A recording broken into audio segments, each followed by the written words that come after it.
Grammar লাইনের আজকের ভিডিওতে সবাইকে স্বাগত। গ্রামার লাইনের যে আগের ভিডিওটা ছিল সেটা ছিল ন্যারেশন চেঞ্জের বেসিক রুলস, অর্থাৎ সাধারণ নিয়ম কি ন্যারেশন চেঞ্জ করার। আজকে আমরা আলোচনা করব অ্যাসার্টিভ সেন্টেন্সের ক্ষেত্রে ন্যারেশন চেঞ্জ করার নিয়ম, কারণ 5 রকম সেন্টেন্সেরই ন্যারেশন চেঞ্জ করা যায়: assertive, interrogative, imperative, optative, exclamatory. তো আমরা আজকে আলোচনা করছি অ্যাসার্টিভ সেন্টেন্সের ক্ষেত্রে চেঞ্জ অফ ন্যারেশনের নিয়ম। প্রথমেই রিপোর্টিং ভার্ব খুব গুরুত্বপূর্ণ, কারণ রিপোর্টিং ভার্ব না হলে তো আমরা শুরু করতে পারবো না। রিপোর্টিং ভার্ব কি আছে? সে বা টেল, আনসার বা রিপ্লাই অর্থ উত্তর দেওয়া, সে বা টেল মানে বলা, আনসার বা রিপ্লাই মানে উত্তর দেওয়া, ন্যারেট, ন্যারেট মানে বর্ণনা দেওয়া, রিমার্ক, রিমার্ক মানে মন্তব্য করা, এছাড়াও আরও অনেক এটসেট্রা, আরও অনেক ভার্ব আমরা ইউজ করি। তবে কমনলি ইউজ হয়, ফ্রিকোয়েন্টলি আমরা ব্যবহার করে থাকি সে বা টেল, এই ভার্ব দুটো ন্যারেশনের ক্ষেত্রে। আর এগুলো ব্যবহার হয় কখন? যখন আমরা কোনো কনভারসেশনকে রিপোর্ট করি, তখন সিচুয়েশন অনুসারে এই ভার্বগুলো নেওয়া হয়। কিন্তু সাধারণত আমরা যে ন্যারেশন চেঞ্জ আমরা করি ডাইরেক্ট থেকে ইনডাইরেক্ট, সেগুলো কিন্তু এই সে বা টেল এইগুলো দিয়েই, এই দুটো ভার্ব দিয়েই করা হয়। তাহলে আমাদের রিপোর্টিং ভার্ব হবে সে বা টেল। সে আর টেলের যদি পাস্ট টেন্স, সাধারণত পাস্ট টেন্সে থাকে, সে বা টেলের পাস্ট টেন্স কি? সেড বা টোল্ড। আচ্ছা, তারপরে আসছে কি? লিঙ্কার। লিঙ্কার কি হয়? দ্যাট। আর তারপরে লাস্ট হচ্ছে রিপোর্টেড স্পিচ, অর্থাৎ লিঙ্কারের পরে যে অংশটা থাকে সেটা কিন্তু অ্যাসার্টিভ ফর্মেই হবে, অর্থাৎ সাবজেক্ট, ভার্ব, আদার্স এই ফরম্যাটেই সাজাতে হবে।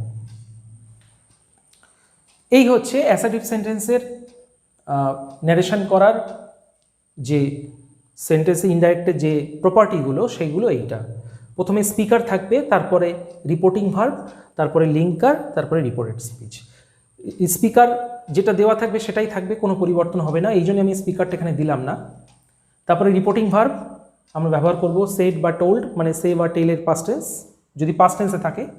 প্রেজেন্টে থাকলে সে বা টেল। হ্যাঁ, টেল কখন হবে? যদি say to somebody, say to somebody, somebody এখানে say to him, say to her, say to me যদি থাকে, তখন আমরা টেল করব। আদারওয়াইজ কিন্তু আমরা সেই রাখবো বা সেডই রাখবো। এখানে যদি এরকম হয় যে সে টু সামবডি, তখন টোল্ড করলাম, বা সে টু সামবডি তখন টেল করলাম, তা না হলে আমাদের করার প্রয়োজন নেই। তারপর যথারীতি লিঙ্কার এবং রিপোর্টেড স্পিচটা বসিয়ে দেবো। রিপোর্টেড স্পিচ অলওয়েজ কিন্তু যে কোনো ধরনের, সে অ্যাসার্টিভ হোক, ইন্টারোগেটিভ হোক, ইম্পারেটিভ হোক, সেগুলো কিন্তু রিপোর্টেড স্পিচটা অলওয়েজ অ্যাসার্টিভ ফর্মে থাকবে, অর্থাৎ সাবজেক্ট, ভার্ব, অবজেক্ট বা আদার্স এই ফর্ম্যাটেই থাকবে। তো এবার আমরা এই জিনিসটা আমরা একটুখানি উদাহরণের সাহায্যে বুঝি, তাহলে আরও স্পষ্ট হবে ব্যাপারটা। প্রথম উদাহরণ, মাদার সেড টু মি, মা আমাকে বললেন, আই অ্যাম টায়ার্ড, মা আমাকে বললেন আমি ক্লান্ত। তো এটা করব, এখানে প্রথমে দেখব কি? প্রথমে দেখব রিপোর্টিং ভার্বটা কোন টেন্সে আছে। রিপোর্টিং ভার্ব সেড, এটা পাস্ট টেন্সে আছে। যদি পাস্ট টেন্সে থাকে তাহলে এবারে আমরা দেখব রিপোর্টেড স্পিচটার ভার্ব কোন টেন্সে আছে। রিপোর্টেড স্পিচের ভার্ব আছে প্রেজেন্ট ইনডেফিনাইট, অ্যাম, প্রেজেন্ট ইনডেফিনাইট। তখন পরিবর্তন হয়ে যাবে পাস্ট ইনডেফিনাইট। প্রেজেন্ট ইনডেফিনাইট থাকলে হয়ে যাবে পাস্ট ইনডেফিনাইট। কখন? যখন রিপোর্টিং ভার্ব পাস্ট টেন্স। তাহলে কিভাবে করব? স্পিকার পাল্টাবে না, স্পিকার মাদার, তাহলে মাদারই থাকলো, মাদার সেড টু থাকলে হয়ে যাবে টোল্ড, সেড টু মি। নিয়ম হচ্ছে সেড টু সামবডি থাকলে হয়ে যাবে টোল্ড, তাহলে রিপোর্টিং ভার্ব হবে টোল্ড, যেহেতু সেড টু আছে। না থাকলে সেডই রাখতাম, তাহলে মাদার টোল্ড মি, মা আমাকে বললেন যে। লিঙ্কার হবে দ্যাট, অর্থাৎ যে। আই অ্যাম টায়ার্ড, এই আইটা হলো মাদার, যেহেতু মাদার বলছেন আমি, তাহলে আইটা চেঞ্জ হয়ে যাবে, যেহেতু ইনডাইরেক্ট পরোক্ষ উক্তিতে এটা চেঞ্জ হয়ে যাবে শি, যেহেতু তার জেন্ডার হচ্ছে ফেমিনাইন জেন্ডার, তাহলে শি।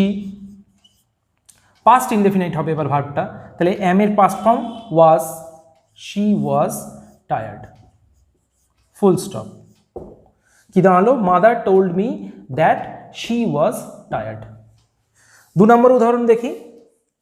2 নম্বর উদাহরণ হচ্ছে একটা চিরন্তন সত্য বা universal truth. The teacher said, শিক্ষক বললেন, the sun rises in the east, সূর্য পূর্ব দিকে ওঠে। এটা একটা চিরন্তন সত্য এবং সেই জন্যেই নিয়ম অনুসারে যতই রিপোর্টিং ভার্বটা পাস্ট টেন্সে থাকুক এর টেন্স কিন্তু চেঞ্জ হবে না, অর্থাৎ এই যে রাইজেস প্রেজেন্ট ইনডেফিনাইট কিন্তু এখানেও প্রেজেন্ট ইনডেফিনাইট থাকবে। তাহলে স্পিকারকে দ্য টিচার থাকলো, দ্য টিচার সেড টু যেহেতু নেই এর মতো, তাহলে সেড শুধু সেড আছে, তাহলে আমরা রিপোর্টিং ভার্ব সেডই রাখবো। লিঙ্কার আনবো that, the sun rises in the east, কোনো পরিবর্তন হবে না। তাহলে কি দাঁড়ালো? The teacher said that the sun rises in the east, কোনো পরিবর্তন হলো না রিপোর্টেড স্পিচে, যেহেতু এটা একটা চিরন্তন সত্য। ইউনিভার্সাল ট্রুথ, হ্যাবিচুয়াল ট্রুথ বা হিস্টোরিক্যাল ইভেন্ট, এক্ষেত্রে কিন্তু কোনো টেন্সগত চেঞ্জ হবে না, যতই সেটা রিপোর্টিং ভার্ব পাস্টে থাকুক না কেন। পরের উদাহরণে আসছি। হি সেড, তিনি বললেন, I am reading a book. He said I am reading a book, সে বলল বা তিনি বললেন আমি একটি বই পড়ছি।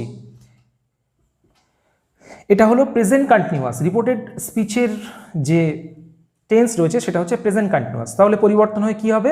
Past continuous. প্রেজেন্ট কন্টিনিউয়াস থাকলে হয়ে যাবে পাস্ট কন্টিনিউয়াস যখন reporting verb past tense. Reporting ভার্বটা লক্ষ্য করতে হবে, রিপোর্টিং ভার্ব যদি পাস্ট হয় তখন এই পরিবর্তনটা আসছে প্রেজেন্ট কন্টিনিউয়াস থেকে পাস্ট কন্টিনিউয়াস। তাহলে এটা কীভাবে করবো?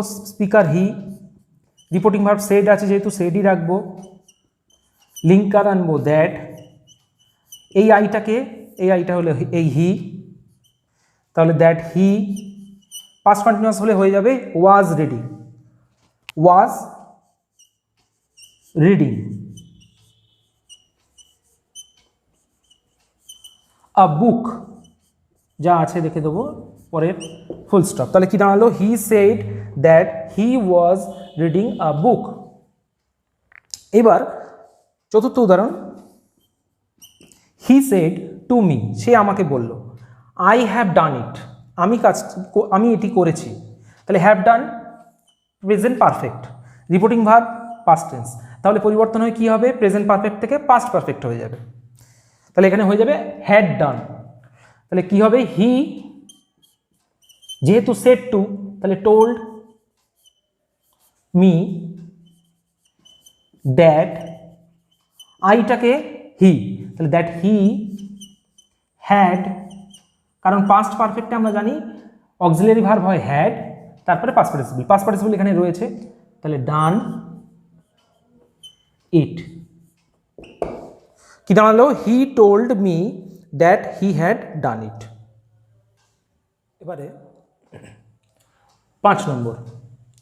5 নম্বরে বলেছে my friend said to me I went to college yesterday. আমার বন্ধু আমাকে বলল আমি গতকাল কলেজে গিয়েছিলাম। রিপোর্টিং ভার্ব পাস্ট টেন্স, আর রিপোর্টেড স্পিচের যে ভার্ব তারও পাস্ট টেন্স। তাহলে কি হবে? নিয়ম অনুসারে পাস্ট ইনডেফিনাইট হলে এটা হয়ে যাবে পাস্ট পারফেক্ট। রিপোর্টেড স্পিচে পাস্ট ইনডেফিনাইট থাকলে ইনডাইরেক্ট হবে পাস্ট পারফেক্ট। তাহলে করি মাই ফ্রেন্ড, এটা স্পিকার, মাই ফ্রেন্ড পরিবর্তন হবে না এর কোনো। সেড টু যেহেতু তাহলে টোল্ড হবে, টোল্ড মি, লিঙ্কার দ্যাট, আইকে মাই ফ্রেন্ড, তাহলে হি সেটা হয়ে যাবে হি অর শি। এখানে হি করছি, হি ওয়েন্ট, তাহলে হবে পাস্ট পারফেক্ট। পাস্ট পারফেক্টের নিয়ম কি? হ্যাড প্লাস পাস্ট পার্টিসিপল, তাহলে হি হ্যাড, পাস্ট পার্টিসিপল কি?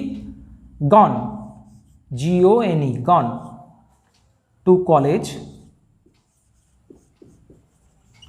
ইয়েস্টারডেটা চেঞ্জ হয়ে যাবে ইয়েস্টারডে বদলে হবে the previous day, the previous PRIVOUS day.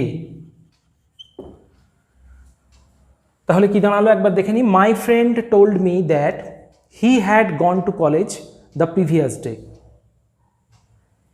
6 number, she said I had seen the sunrise. Reporting verb past tense, আর ভেতরে রয়েছে হ্যাড সিন অর্থাৎ পাস্ট পারফেক্ট টেন্স। এখন পাস্ট পারফেক্ট টেন্স থাকলে কোনো পরিবর্তন হবে না, নো চেঞ্জ হবে। তাহলে কি দাঁড়াবে?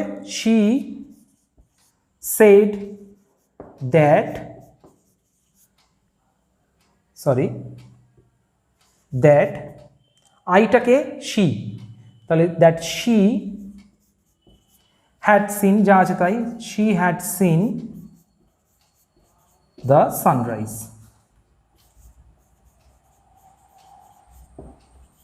ফুল stop. 7 number, he said I will go there. এখানে রিপোর্টেড স্পিচে কি আছে? ফিউচার ইনডেফিনিট টেন্স, এবং এটা একটা মোডাল। উইল যেহেতু মোডাল ভার্ব, উইল থাকলে হয়ে যাবে উড, উইল থাকলে হয়ে যাবে উড। তাহলে পড়ি, হি সেড দ্যাট, আইটা হলো হি, তাহলে দ্যাট হি উড গো দেয়ার। দেয়ারটা দেয়ারই রাখবো, যদি এটা হিয়ার হতো তাহলে দেয়ার করতাম, আর দেয়ার থাকলে দেয়ারই হবে। Full stop. 8 নম্বর, he said to me you must send the letter. এখানেও একটা কিন্তু মোডাল রয়েছে, এক্ষেত্রে মোডালে কোনো চেঞ্জ হবে না, মাস্ট থাকলে মাস্টই হবে। তবে মাস্টের ক্ষেত্রে যেহেতু অবশ্য কর্তব্য বোঝায়, সেখানে আমরা উড হ্যাভ টু গো করতে পারি অথবা মাস্ট রাখতে পারি। তাহলে কি করব? হি সেড টু এর জায়গায় করব টোল্ড, তাহলে হি টোল্ড মি দ্যাট। সে এই ইউটাকে, এবার দেখতে হবে এই ইউটাকে, সে আমাকে বলছে তুমি, তাহলে এই ইউটা হচ্ছে আমি। তাহলে he told me that I must, আমরা রাখতে পারি মাস্ট, অথবা would have to, would have to, তারপর যা আছে বসিয়ে দেবো, send the letter.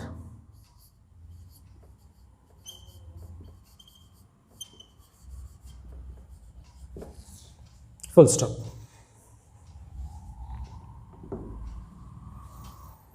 Example 9 and 10। 9 and 10টা, এই 9 আর 10 নম্বর উদাহরণটা কিন্তু আগের 8টা উদাহরণ থেকে একটু আলাদা। কোন জায়গায়? রিপোর্টিং ভার্বের ক্ষেত্রে। রিপোর্টিং ভার্বের ক্ষেত্রে আমরা 8টা উদাহরণ আমরা দেখেছি যে এই রিপোর্টিং ভার্বটা কিন্তু পাস্ট টেন্সে ছিল। এবারে রিপোর্টিং ভার্ব একটা হচ্ছে এই 9 নম্বর উদাহরণে রয়েছে প্রেজেন্ট টেন্স, আর 10 নম্বর উদাহরণে রয়েছে future tense, will say future tense, আর he says present tense. Past টেন্সে থাকলে কি হয়? রিপোর্টিং ভার্ব পাস্ট টেন্স থাকলে ভেতরের টেন্সটা কিন্তু আমরা চেঞ্জ হয় যখন ইনডাইরেক্ট করি, কিন্তু যদি রিপোর্টিং ভার্বটা প্রেজেন্ট টেন্স বা ফিউচার টেন্সে থাকে তখন কিন্তু ভেতরের এই টেন্সটা কিন্তু আর চেঞ্জ হয় না ইনডাইরেক্ট করার সময়। কীরকম? এখানে আছে রিপোর্টিং ভার্ব প্রেজেন্ট টেন্স, ভেতরে কি আছে? Present indefinite tense. আমরা যখন ইনডাইরেক্ট করব তখন কিন্তু এই জায়গায় রিপোর্টেড স্পিচে কিন্তু প্রেজেন্ট ইনডেফিনাইটই রাখবো।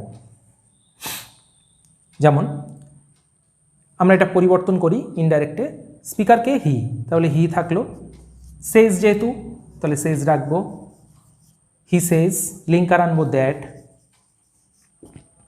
আইটাকে হি, স্পিকার তাহলে হি, ছিল কি প্রেজেন্ট ইনডেফিনাইট, আমরা রাখবো প্রেজেন্ট ইনডেফিনাইট। শুধুমাত্র পরিবর্তন কি হবে? সাবজেক্ট ভার্ব এগ্রিমেন্টের পরিবর্তন হবে, কারণ এই যে সাবজেক্টটা এটা হচ্ছে third person singular number. Reported স্পিচের এই যে সাবজেক্টটা এটা third person singular number. Third person singular number হলে প্রেজেন্ট ইনডেফিনাইট টেন্সে এস বাই ইএস যোগ হয়, তাহলে হি রিডস হবে। বাদ বাকি যা আছে লিখে দেবো, ইন ক্লাস 10। তাহলে কি দাঁড়ালো? He says that he reads in class 10। কোনো পরিবর্তন করলাম না, টেন্স কিন্তু প্রেজেন্ট ইনডেফিনাইট ছিল, প্রেজেন্ট ইনডেফিনাইটই রাখলাম। পরেরটার ক্ষেত্রে he will say to me, সে আমাকে বলবে, you will not go there, তুমি সেখানে যাবে না। যেহেতু এটা ফিউচার ইনডেফিনাইট মানে ফিউচার টেন্স, তাহলে এটাই রাখবো। হি উইল সে টু আছে, তাহলে টেল হবে। হি